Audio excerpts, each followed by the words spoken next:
Assalamualaikum warahmatullahi wabarakatuh. Sebagaimana yang Bapak Ibu ketahui bahwa kuliah kita kali ini adalah tentang konversi data spasial. Jadi ini adalah salah satu mata kuliah yang sebenarnya pernah saya usulkan untuk dihapus saja, karena apa namanya saya berharap bahwa keterampilan-keterampilan untuk melakukan pengelolaan data sebelum kita melakukan analisis itu bisa kita peroleh di pelajaran atau di mata kuliah di AS atau SIG di S1. Cuman memang sampai sekarang hal itu tidak bisa dilakukan karena proses review kurikulum juga memerlukan waktu. Nah, sebagai jalan keluar itu adalah saya menaikkan capaian pembelajaran. Jadi yang sebelumnya itu adalah konversi data spasial ini untuk memberi kemampuan atau keterampilan kepada mahasiswa untuk melakukan proses konversi. Jadi yang kita tekankan awalnya itu adalah di skillnya, di gimana cara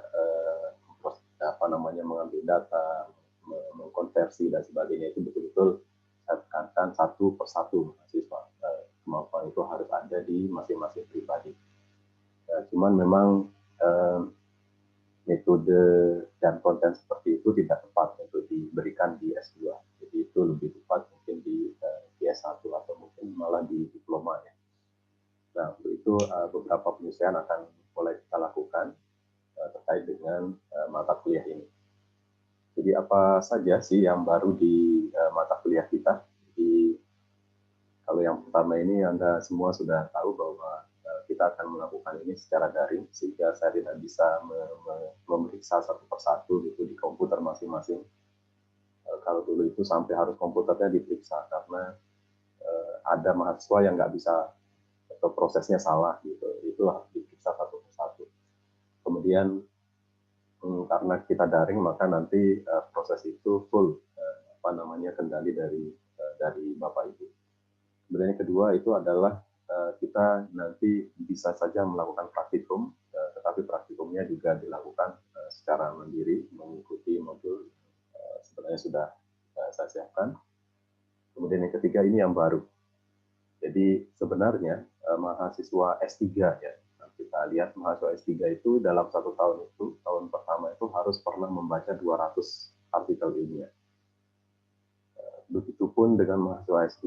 Jadi mahasiswa 2 mungkin seperempatnya lah, 50 gitu, 50 artikel di semester 1. Nah, ini yang jarang yang kita lakukan. Jadi harusnya ada standar seperti ini. Jadi berapa buku pegangan yang harus dihatamkan, kemudian berapa artikel ilmiah yang harus dibaca dan direview sebelum Anda mengikuti atau mengambil metodologi penelitian maupun tesis. Nah, di mata kuliah ini nanti kita akan mulai belajar tidak hanya menggunakan bahan slide gitu ya, atau bahan dari buku, tapi juga kita akan belajar dari artikel ilmiah tentunya yang terkait dengan materi kita. Jadi bagaimana misalkan kendala yang dihadapi ketika misalkan sebuah perusahaan melakukan konversi datanya, apa yang dia lakukan dan sebagainya, itu akan kita belajar melalui dokumen-dokumen yang sudah dipublikasikan. Kemudian materi kuliah dan tugas akan ada di ITS My Classroom. Mungkin hari ini akan saya masukkan semua. Kemudian presensi juga kita lakukan menggunakan QR code, dan setelah kuliah nanti Anda semua, Bapak Ibu, diminta untuk mengisi berita acara sebagai bukti bahwa kita telah melakukan perkuliahan secara online pada hari ini. Kira-kira ini yang akan kita pelajari. Sebagai informasi bahwa saya hanya diberikan tugas untuk mengajar setengah semester untuk materi ini. Jadi nanti untuk selanjutnya adalah dosen yang lain. Sehingga saya harap bahwa setengah semester ini bisa menjadi bekal yang cukup bagi Bapak Ibu untuk mengikuti perkuliahan selanjutnya. Atau bahkan saya harap ini adalah bekal yang sangat bagus untuk persiapan tesis. Yang pertama itu adalah kita akan belajar tentang dasar konversi data spasial. Di sini ada dua hal yang akan kita pelajari. Yang pertama itu adalah data spasial itu apa sih, gitu. Kemudian konsep konversinya seperti apa. Kemudian nanti akan ada juga penugasan, bisa dicek di My Classroom, review paper terkait. Kemudian minggu kedua nanti kita balik, jadi bahwa yang akan presentasi adalah kita urut itu dari mahasiswa, review tugas yang sudah diberikan. Kemudian kita juga akan memberi tugas berikutnya. Kemudian di minggu ketiga saya akan masuk dengan materi gitu, tentang manajemen data raster. Jadi bagaimana mengelola data raster dengan berbagai format, kemudian bagaimana melakukan konversi antar format. Kemudian yang keempat, kita akan lakukan review tugas yang diberikan di minggu ketiga. Kemudian selanjutnya itu adalah di minggu kelima itu kita akan lakukan manajemen data vektor. Jadi nanti di kesempatan ini juga saya akan tunjukkan bahwa yang paling banyak pekerjaan kita itu adalah tentang data vektor, bagaimana mengelola data vektor. Karena sebagian besar data saat ini gitu ya, itu adalah data vektor. Kemudian di minggu ke-7 kita akan juga masih mempelajari tentang data vektor, tentunya dengan kondisi yang berbeda, format yang berbeda dan sebagainya. Baru di minggu ke-8 kita lakukan evaluasi tengah semester. Nah, sebelum kita mulai, jadi saya perlu mengingatkan, ini adalah slide yang saya ambil dari mata kuliah pengantar informasi geospasial yang diikuti oleh mahasiswa baru S1.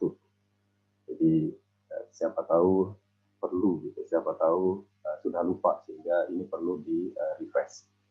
Jadi bahwa kalau kita merujuk Undang-Undang Nomor 4 Tahun 2011 tentang informasi geospasial, apa yang kita bahas di sini itu sudah beberapa istilah terutama itu sudah dicantumkan di sana.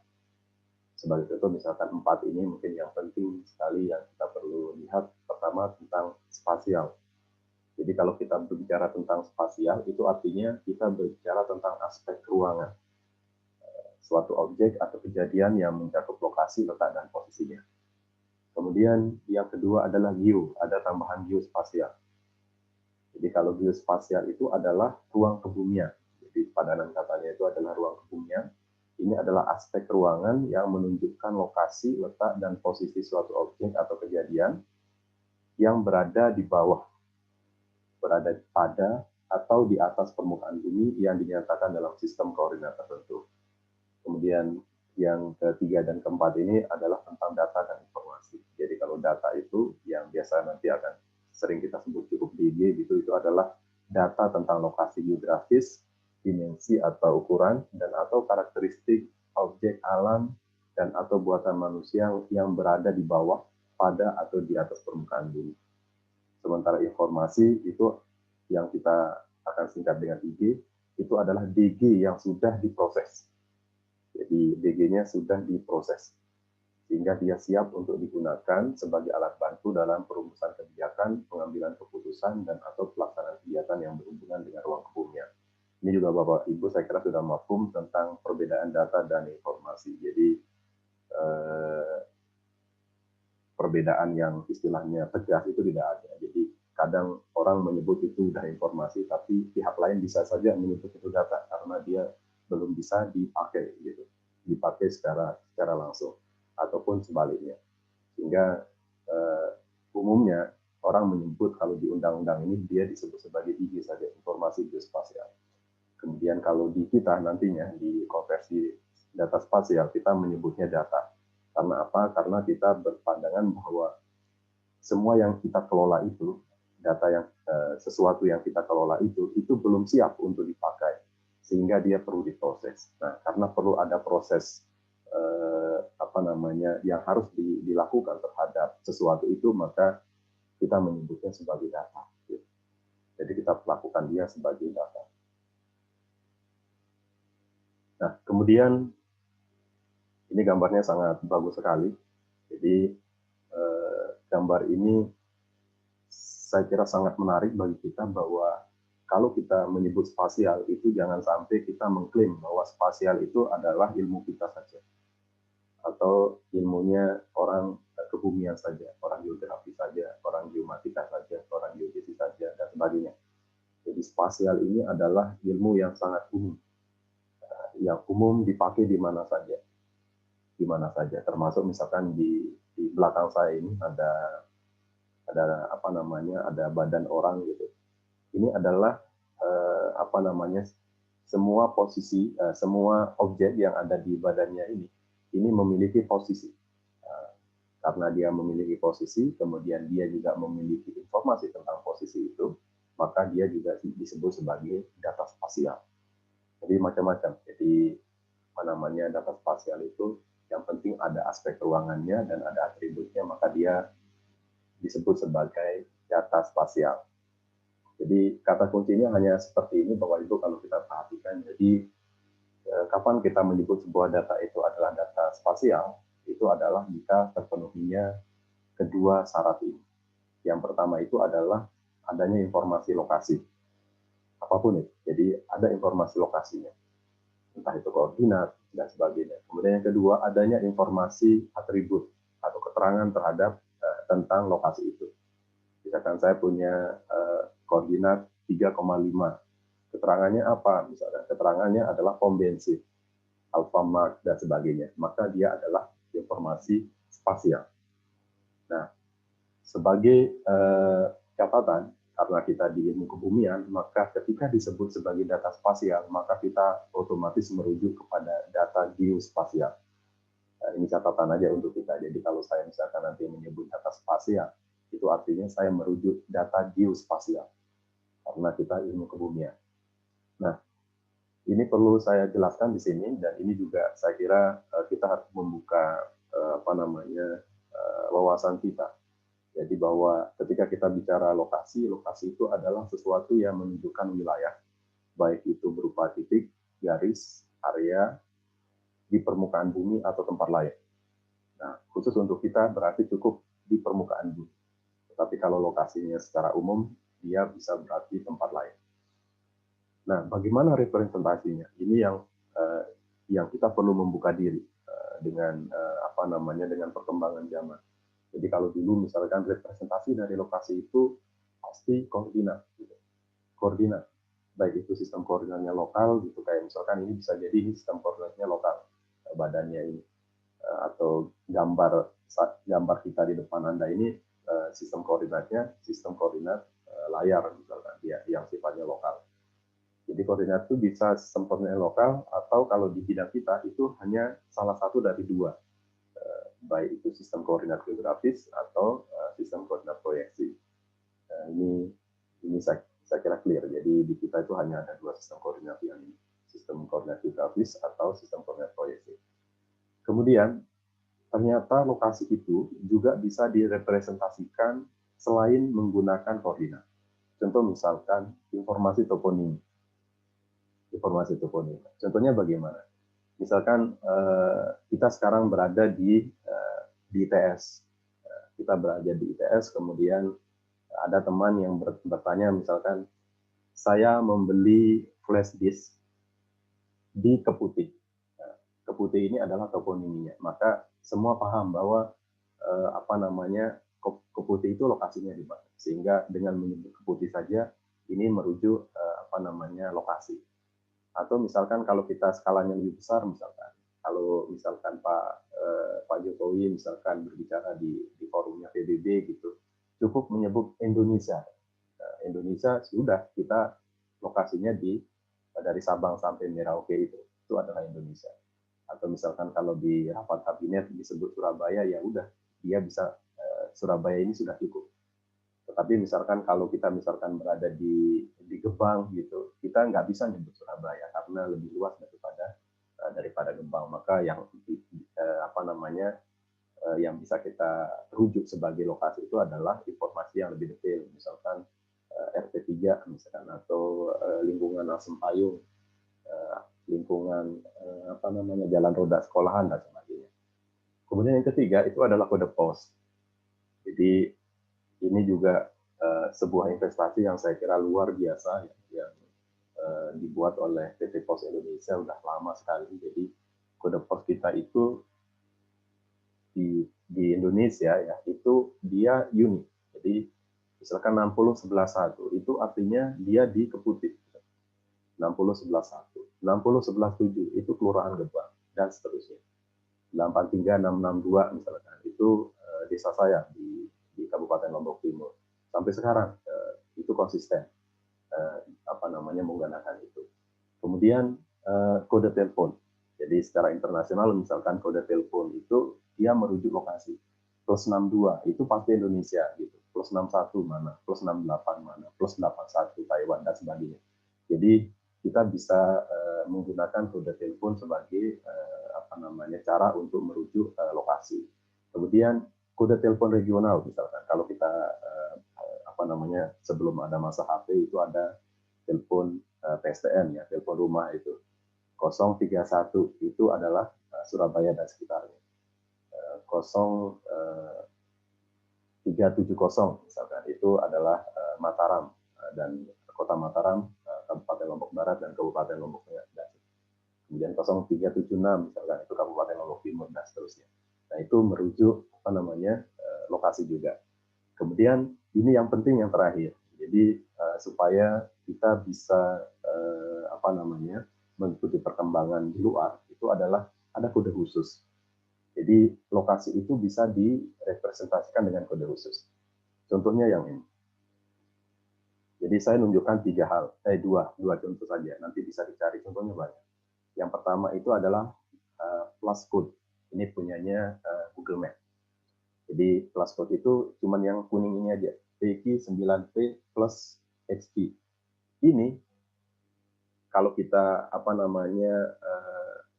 search di Google Map gitu, kita masukkan misalkan PQ9V plus XP, maka dia akan merujuk teknik geomatika. Jadi ini contoh misalkan ketika saya ingin mencari teknik geomatika gitu, dimanapun saya di bumi ini gitu, saya bisa menggunakan koordinat, gampang banget tuh, bintang bujur. Kemudian saya juga bisa menggunakan Google Map plus code. Saya cukup PQ9P plus XP. Jadi saya masukkan di Google Map, dia merujuk hal yang sama antara yang kiri dan yang kanan. Kemudian sekarang lagi keren itu, lagi trending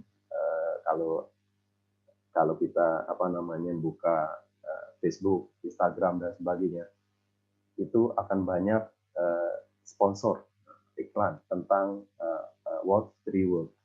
Jadi tiga kata yang merujuk pada pada lokasi spesifik di permukaan bumi. Tentunya iklan itu hanya muncul jika internet, browser Anda dan sebagainya itu bisa mengenali kesukaan kita. Jadi kalau saya misalkan suka mencari hal-hal terkait dengan geospasial dan sebagainya, maka yang akan muncul itu adalah iklan yang sesuai dengan minat saya, dan ini bolak-balik muncul yang ini. Jadi What Rewards ini adalah setiap 3 kali 3 meter, lokasi di permukaan bumi dia memiliki alamat spesifik dan tidak akan redundan, tidak akan duplikat dengan alamat lain di seluruh dunia. Nah, contohnya misalkan ini adalah gambar saya menutupinya ya. Nah, misalkan ini. Jadi ini adalah gedung kita. Jadi gedung kita itu dibagi-bagi 3 kali 3 meter. Ada kelihatan kota-kotanya. Jadi bagian di tulisan Departemen Teknik Geomatika itu alamatnya adalah 3 kata ini. Jadi 3 kata itu adalah flamingo, vaksin, dan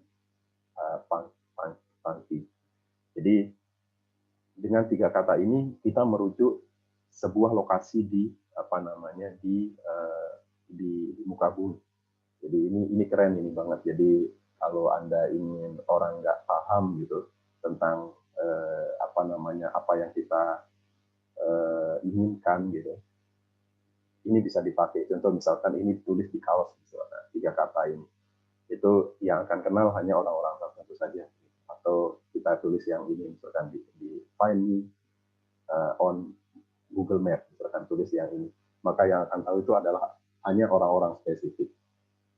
kita bisa berkomunikasi dengan orang-orang tertentu dengan bahasa tertentu, termasuk yang ini. Yang nomor 2 ini yang sangat sedikit orang mengetahuinya. Baik, kita lanjutkan. Nah, kemudian ada permasalahan. Jadi permasalahannya itu adalah bahwa saat ini data spasial yang tersedia, ya, yang tersedia di muka bumi ini, gitu, di sekitar kita, itu tersedia dalam berbagai format dan berisi lebih dari sekedar informasi tentang lokasi. Nah, sehingga dalam tanda kutip ya, kalau kita tidak care tentang ini, kekacauan bermula dari sini. Gitu. Karena apa? Karena data spasial yang sudah tersedia, yang disediakan oleh orang lain, itu kita nggak bisa kontrol dia akan menyediakan data itu dalam format apa. Nggak bisa kita kontrol. Apalagi itu gratis, gitu. Nggak bisa. Jadi ambil atau enggak sama sekali. Gitu. Kita nggak bisa ngatur-ngatur. Kemudian yang kedua, data itu diproduksi oleh orang lain dengan format suka-suka dia juga. Jadi ketika dia diproduksi, dia bisa saja memproduksi itu berdasarkan misalkan sistem operasi komputer yang tersedia, yang dia punya, atau menggunakan perangkat lunak dia yang tersedia, atau bahkan menggunakan alat ukur dia yang tersedia, dan itu nggak bisa kita atur. Kecuali yang memproduksi itu adalah kita. Misalkan saya ingin punya data GPX misalkan, saya menggunakan GPS Garmin misalkan. Nanti saya punya data .gpx dan sebagainya. Kemudian data ini juga gitu, dia didistribusikan. Jadi setelah dia disediakan, kemudian dia diproduksi, kemudian dia bisa didistribusikan dalam format yang bisa saja tidak bisa kita kontrol. Jadi suka-suka yang mendistribusikan. Gitu. Bahkan misalkan ketika kita terikat dengan pekerjaan saja, gitu kita punya kita sebagai klien gitu, tapi di klien itu kita punya beberapa tim misalkan klien kita itu minta data dengan format tertentu, tetapi misalkan di tim pelaksananya itu kita memiliki beberapa tim yang bekerja secara terpisah dengan background pengetahuan yang berbeda-beda, dengan cara mengukur yang berbeda, dengan peralatan yang berbeda, dengan komputer yang berbeda, bahkan dengan software yang berbeda-beda. Maka ini jadi masalah, gitu. Ini jadi masalah. Jadi kalau kita tidak bisa mengelolanya, bisa saja kita nggak bisa memanfaatkan datanya. Nggak usah jauh-jauh, misalkan teman teknik sipil, misalkan dia lebih suka menggunakan data apa, gitu. Softwarenya apa.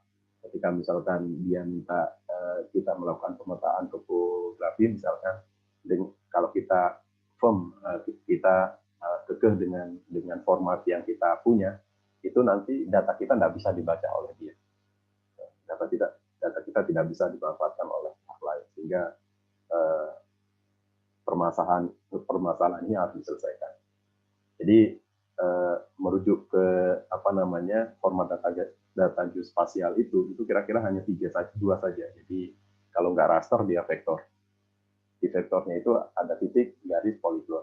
Nah, yang jadi masalah itu adalah dataset itu dia dirancang untuk sistem komputer tertentu. Jadi ada yang hanya ketika dia diproduksi dengan Linux misalkan, dia misalkan hanya bisa dibuka, dibaca, dan dimodif di tempat yang sama.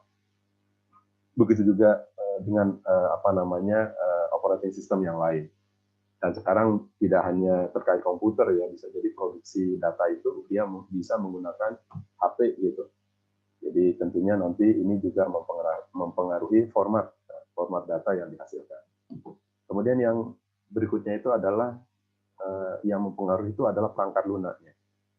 Jadi ini hanya 3 aja yang kita sebut. Di luar itu sangat banyak sekali perangkat lunak terkait pengolahan data geospasial.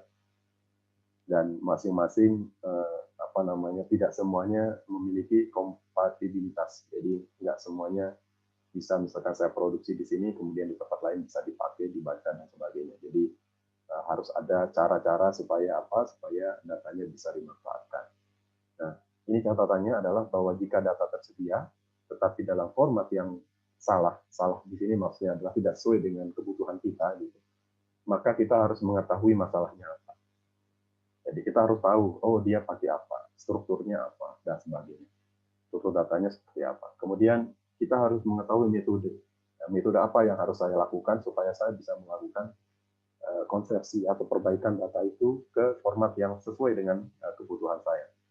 Kemudian yang terakhir adalah alatnya apa. Nah, alatnya ini bisa hardware-nya, juga bisa software-nya. Untuk apa? Untuk mengkonversi data spasial tersebut ke format yang kompatibel, yang sesuai dengan kebutuhan kita. Nah, selanjutnya adalah konversi data geospasial. Jadi dengan masalah yang tadi yang kita temukan bahwa solusinya itu adalah kita harus melakukan yang dinamakan konversi data geospasial. Jadi ini adalah proses pemindahan data geospasial dari satu format ke format lain, baik itu dari satu model data ke model data yang lainnya, atau dari satu format data ke format data lainnya. Catatannya adalah untuk jumlah data yang besar, itu konversi akan lebih efisien daripada membuatnya sendiri dari awal. Sebaliknya kalau datanya cuma 2 titik misalkan, itu jauh lebih mudah untuk membuatnya daripada melakukan konversinya. Ini adalah prosesnya. Jadi sekarang itu dengan industri geospasial yang sangat-sangat berkembang, format data dan sebagainya itu sangat-sangat beragam. Sehingga Anda semua ketika belajar tentang geomatika dan sebagainya, itu nggak bisa menutup diri dengan satu format data yang disukai. Saya hanya suka SHP misalkan, nggak suka yang lain. Atau ketika dikasih format data tertentu bingung, ini apa, ini bacanya seperti apa, bukanya seperti apa. Jangankan ngolahnya, bukanya aja nggak bisa gitu. Atau bahkan tidak tahu ini harus dibuka dengan apa. Nah ini juga ini yang akan kita pelajari. Kemudian secara umum konversi data geospasial itu hanya 4 saja. Jadi yang pertama itu adalah analog ke analog. Ini biasa tidak perlu kita bahas karena yang nomor 1 ini sangat sederhana. Misalkan saya punya mesin fotokopi misalkan, atau mesin fotokopi gitu, saya punya data analog, kertas misalkan, gambar di kertas, kemudian saya copy, baik kopi warna maupun kopi hitam putih, maka saya bisa menghasilkan kertas baru yang data baru yang formatnya sama-sama kertas atau sama-sama analog. Kemudian yang kedua itu adalah analog ke digital. Kemudian yang ketiga digital ke analog. Kemudian yang keempat, ini yang paling banyak menyedot perhatian kita nantinya, itu adalah digital ke digital. Karena apa? Digital ini ada banyak subnya. Yang pertama itu adalah raster ke vektor, vektor ke raster, vektor ke vektor, raster ke raster. Nah, yang kuning itu adalah yang paling menyedot perhatian kita dan paling banyak ragamnya. Tentu misalkan vektor ke vektor. Nanti format begitu banyak dan kemampuan ya, dibutuhkan kemampuan untuk melakukan konversi yang banyak, yang tidak sedang-sedang. Jadi kita perlu banyak sekali pengetahuan untuk bisa mengelola data ini.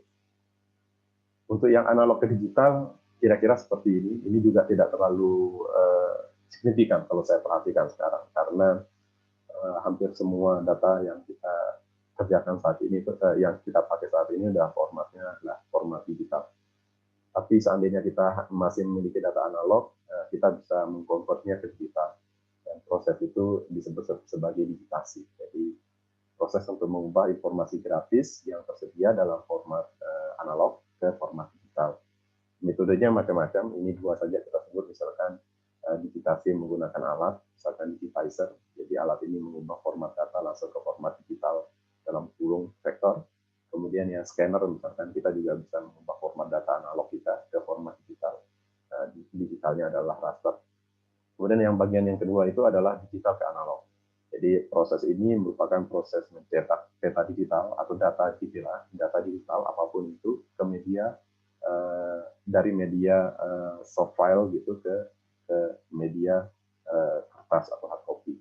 Jadi kalau yang ini juga tidak terlalu membutuhkan pengetahuan khusus, jadi kita cukup print, kita hanya perlu printer, plotter dan sebagainya. Nah, bagian selanjutnya itu mulai lebih kompleks. Jadi analog ke digital. Jadi kalau analog ke digital prosesnya disebut sebagai digitasi. Jadi proses untuk mengubah informasi grafis yang tersedia dalam bentuk kertas, misalkan, ke format digital. Kayaknya double ya ini. Sorry, ini double. Sama dengan yang tadi. Kita langsung. Sekarang digital ke digital. Jadi untuk yang digital ke digital, itu adalah ada empat yang harus kita pelajari di sini. Vektor ke raster, raster ke vektor, kemudian raster ke raster, vektor ke vektor. Nah, untuk vektor ke raster, itu konsepnya itu adalah mencari sekumpulan piksel dalam ruang raster yang bertepatan dengan lokasi sebuah titik kurva atau poligon yang sebelumnya disajikan dalam bentuk vektor. Kemudian dalam proses ini diperlukan apa yang disebut dengan aproksimasi. Kemudian kalau yang raster ke vektor itu prosesnya disebut vektorisasi. Bisa kita lakukan digitasi misalkan, atau kita menggunakan software khusus yang bisa menangani proses konversi raster to vektor. Nah, bagaimana dengan raster ke raster ke vektor? Raster ke raster, vektor ke vektor. Nah, nanti ini ada pembahasan khususnya. Tapi paling tidak ini adalah gambaran dulu bahwa ketika kita bicara tentang raster, itu banyak sekali format data raster yang saat ini tersedia. Jadi ini adalah contoh saja, ada 9 misalkan, ada GIF, JP, PostScript, DEM, dan sebagainya. Kemudian ya ini berdasarkan interleave-nya juga ada banyak. Jadi ada fill, BIP, ada PSQ, dan sebagainya. Jadi tidak hanya format secara fisik extension-nya berbeda, tetapi juga struktur datanya bisa jadi berbeda. Jadi ketika kita mengubah misalkan dari bill, datanya bill misalkan disimpan dalam bill, kemudian kita buka datanya sebagai BIP, itu bisa, tetapi dia akan yang data yang terbuka itu adalah bukan data sebenarnya. Gitu. Nah ini perlu hati-hati. Itu juga dengan yang vektor. Jadi vektor sekarang juga formatnya makin beragam. Rata-rata di-drive oleh software. Jadi vendor-vendor software banyak membuat format data yang sesuai dengan kebutuhan mereka. Nah, ini sangat banyak di-drive oleh vendor-vendor besar. Jadi yang kecil-kecil biasanya harus mengikuti. Jadi ada DLG, DXF, PostScript, kemudian Tiger, kemudian Cfile, SVG, kemudian dan seterusnya, GeoDatabase, dan sebagainya. Nah, catatannya itu adalah ketika kita melakukan proses konversi, ini kita nggak boleh sembarangan. Jadi harus mengikuti standar yang ada, standar data yang ada. Apa itu? Misalkan di sini misalkan ada namanya standar pemerintah, government standard. Ada standar industri. Jadi kalau kita bekerja untuk industri harus mengikuti standarnya industri. Kemudian ada OpenGIS Consortium dan sebagainya. Yang ketiga ini lebih umum.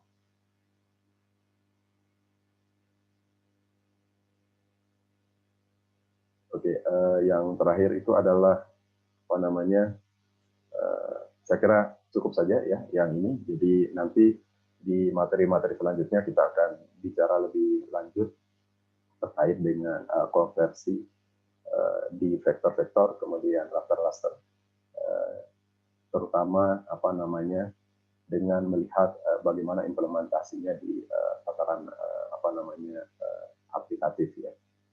Baik, itu saja saya kira, nanti kita lanjutkan dalam sesi diskusi.